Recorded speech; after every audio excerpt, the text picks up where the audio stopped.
But skin privileges are an accepted part of pack life. Sienna's breath kissed his lips. I know my friends had relationships when they were younger. There are still boundaries, Hawk said, restraining the urge to undo her braid, to knot his hands in that pretty ruby-red hair. Sometimes the wolf has to be reminded that it needs to wait for the human half to catch up. Sienna's gaze turned thoughtful. Yes, I understand. That's why you let your wolf be in charge when you were younger. You said it was more mature. He played the end of her braid over his fingertips. Controlling the wolf is something we learn as children and have to maintain as we grow older. Without that control, there'd be a lot more rogues.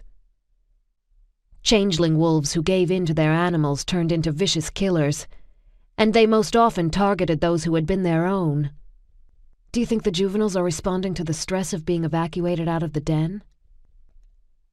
Yes, but if it's unsettled them to that degree, we'll have to organize supervision and retraining for a whole lot of young ones. Sienna stroked his nape. I know it's a headache for you, but what I feel for you only grows deeper every time I see how you care for each member of the pack, young and old, strong and weak.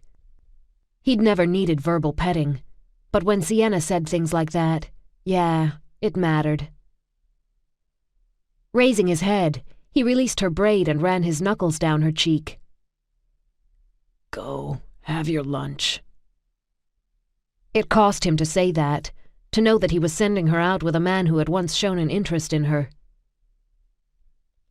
You're not leaving den territory? It was too dangerous to chance yet.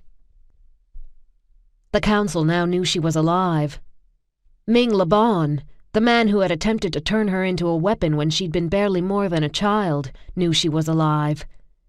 And Sienna's abilities were of unrivaled potential.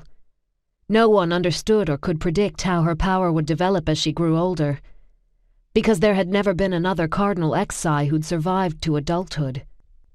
His gut twisted at the thought of Sienna broken and dead at the hands of the enemy, and he had to clench his fists to keep from grabbing her and stashing her in their quarters where she'd be safe.